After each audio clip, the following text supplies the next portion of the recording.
Hürmetli vatandaşlar, yani azraq gap qilayli. Qiladigan gapimizdan o'zi boshda amirlik şeylerini ko'rib o'tdinglar, shu asosda tahlil qilayli.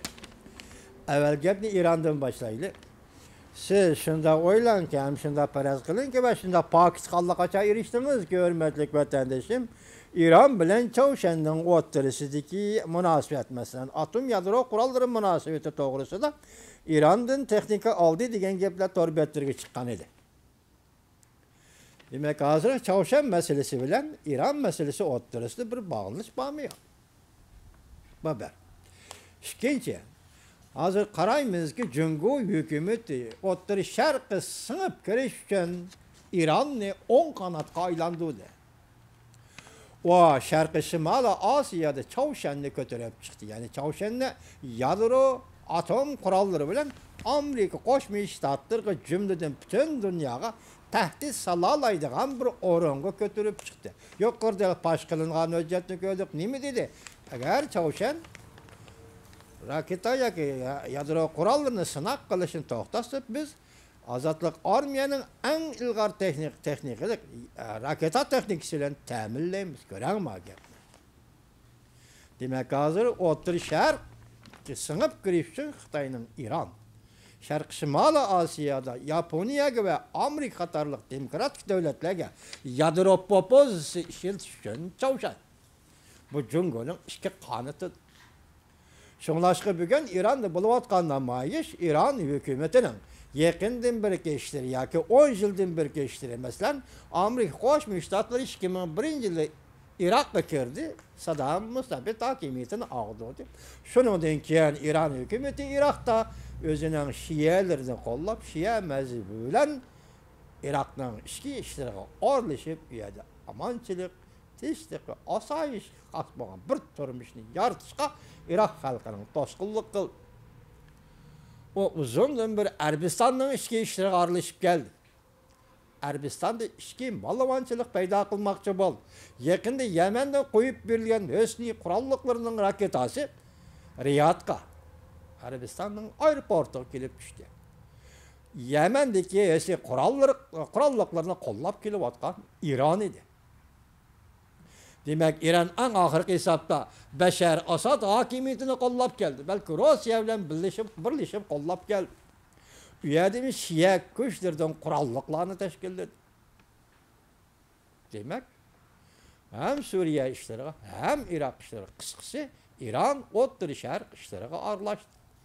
Bu yerdagi Saudiya Arabistonining o'rniga ta'sir ko'rsatib, islom dunyosida İran birdan bir davlat yoki birdan bir boshqaruvchi yoki birdan bir cho'ng davlat o'rniga ko'tarilmoqchi bo'ldi.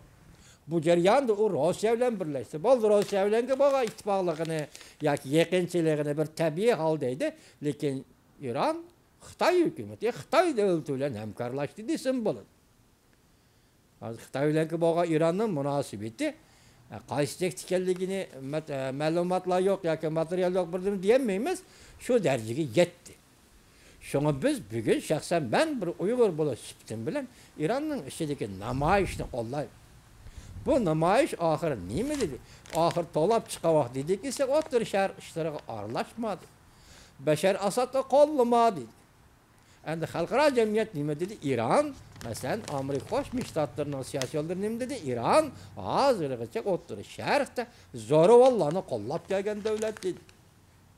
Mana shu sabablar tufayli bu qatam İranda ko'tarilgan namoyish hukumatning mavjudligi va mavjud bo'lib turishiga qanday ta'sir ko'rsatdi.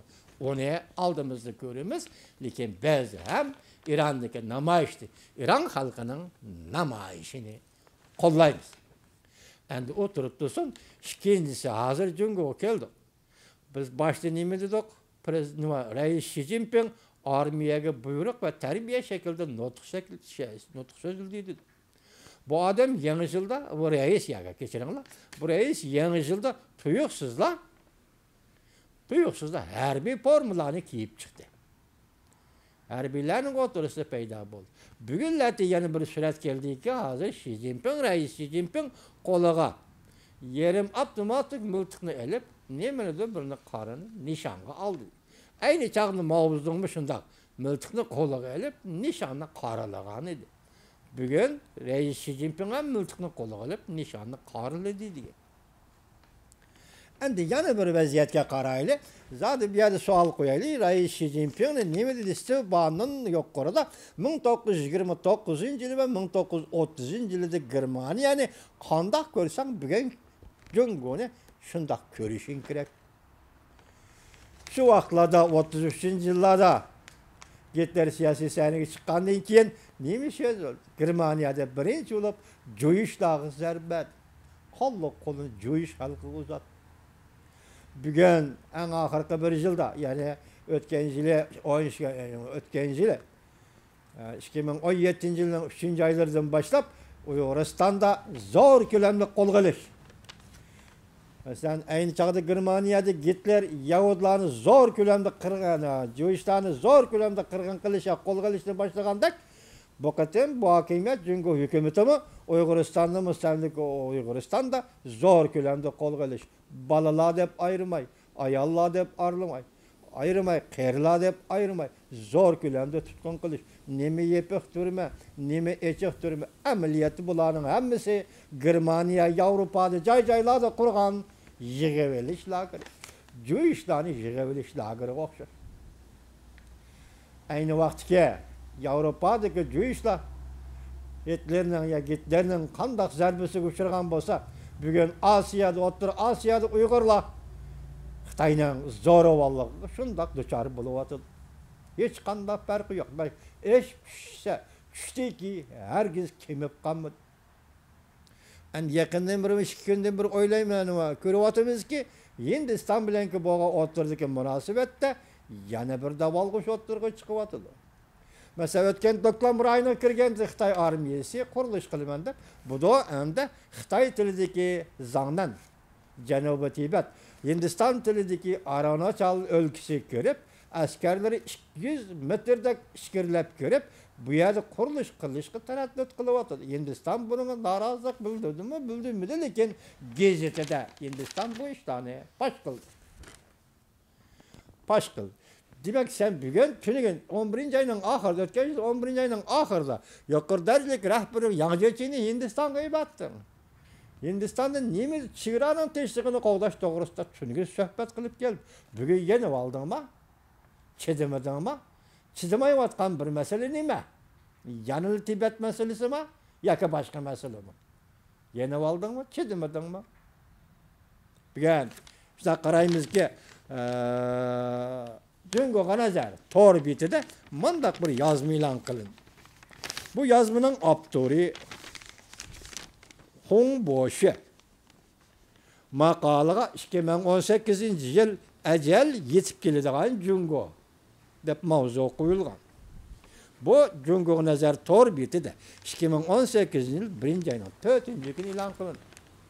Ve vatandaşların birlikte sözlügen idim isi de boz gerek aynı vakta Ecel elip gelgiçi Jungo. Bu kitabını yazgan kişi hazır Aksaray'da Prezident Trump'a iqtisad sahasida maslahatçı buluvatkan Navarro isimli kişiydi, Amerikalık idi. O kişi Ecel elip gelgiçi Jungo deb kitap yazgan. Bugün ben makalını yazgan kişi qarasam tayvellik tek durdu.